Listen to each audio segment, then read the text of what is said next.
uang pada masa Rasulullah Shallallahu Alaihi Wasallam. Orang Arab pada zaman Rasulullah Shallallahu Alaihi Wasallam tidak mengenal kata nuqud. Mereka lebih menggunakan kata dinar dan dirham sebagai alat tukar.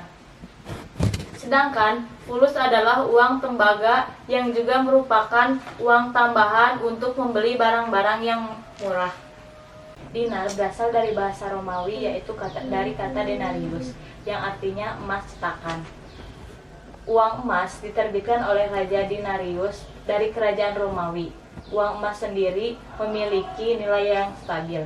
Adapun dirham berasal dari bahasa Yunani, yaitu dari kata drachma yang berarti perak cetakan.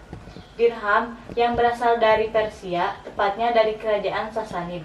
Oleh sebab itu, walaupun bukan diterbitkan oleh negara Islam Rasulullah SAW, akan tetapi tetap mempergunakannya sebagai alat tukar. Selanjutnya, mata uang pada masa Khulafaur Rasyidin. Yang pertama yaitu pada masa Khalifah Abu Bakar.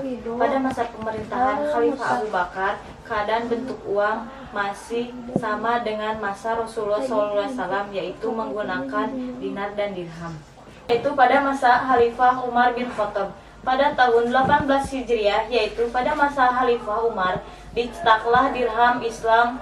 Khalifah Umar melakukan hal-hal penting dalam masalah uang seperti yang pertama, pencetakan uang dirham dengan ciri-ciri yang menunjukkan keislaman.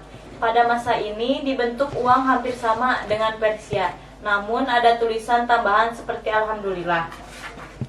Adapun yang kedua, yaitu ditetapkan standar dirham, yaitu sama dengan dinar. 1 dirham sama dengan 7/10 dinar, atau rata dengan 2,97 gram, dengan landasan standar nilai dinar sebesar 4,25 gram.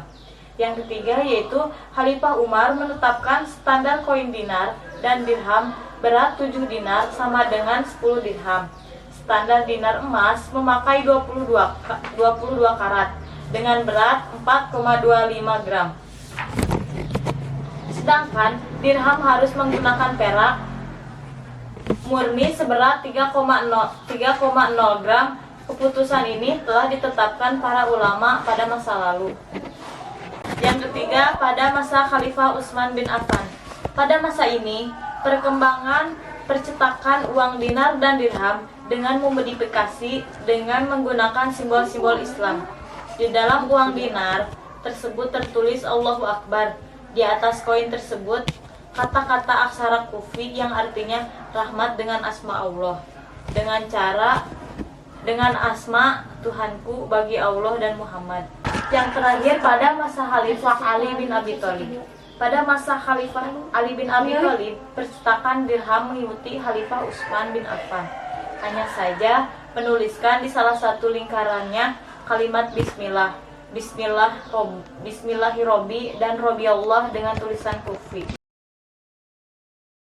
Sejarah uang pada masa pemikir Islam. Yang pertama, uang menurut Al-Ghazali.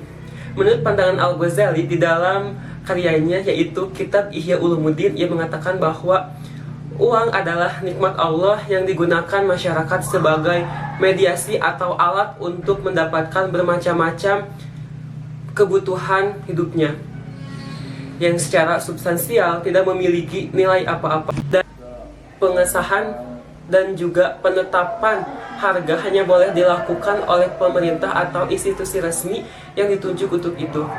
Ini merupakan kenyataan bahwa dia tidak mengingkari bahwa suatu barang tidak dapat berfungsi sebagai uang sebelum mendapatkan pengesahan dari pemerintah, meskipun seandainya masyarakat telah menggunakannya dalam proses transaksi secara luas, yang berarti bahwa mata uang ini harus disahkan oleh penguasa. Kemudian, menurut Al-Ghazali, kebutuhan terhadap harta yang tahan lama sebagai bahan mata uang dari barang tambang yaitu emas dan juga perak, serta lembaga untuk selanjutnya diperlukan pencetakan, pemberian cap atau ciri khusus, serta penentuan nilai tukarnya. Untuk itulah kemudian diperlukan tempat pencetakan uang dan bank. Yang kedua, uang menurut Al-Makrizi. Ia mengungkapkan tentang uang melalui penelaahan sejarah mata uang yang digunakan oleh umat manusia. Ia beranggapan bahwa mata uang mempunyai peranan yang sangat penting dalam kehidupan manusia karena digunakan untuk memenuhi kebutuhan, dan menurutnya juga mata uang digunakan oleh umat manusia untuk menentukan berbagai harga dan biaya tenaga kerja. Mata uang yang dapat diterima sebagai standar nilai baik menurut hukum, logika, maupun tradisi hanya terdiri dari emas dan perak. Mata uang yang menggunakan selain emas dan perak dianggap tidak layak disebut sebagai mata uang. Selain ini juga Al-Makrizi mengungkapkan bahwa yang bukan merupakan satu-satunya faktor yang mempengaruhi kenaikan harga. Menurutnya, penggunaan mata uang emas dan perak tidak serta-merta menghilangkan inflasi dalam perekonomian, karena inflasi juga dapat terjadi akibat faktor alam. Yang ketiga, uang menurut Ibnu Khaldun. Allah menciptakan dua logam, yaitu emas dan perak, adalah ukuran nilai. Logam-logam ini diterima secara alamiah sebagai uang di mana nilainya tidak dipengaruhi oleh fluktuasi subjektif. Emas dan perak sebagai ukuran nilai semua akumulasi modal. Emas dan perak yang dipilih untuk dianggap sebagai harta dan kekayaan oleh penduduk dunia. Karena itu, Ibnu Khaldun mendukung penggunaan emas dan perak sebagai standar moneter. Karena semua barang-barang lainnya terkena fluktuasi pasar, kecuali emas dan perak. Jadi, uang logam bukan hanya ukuran nilai, tetapi dapat pula digunakan sebagai cadangan nilai.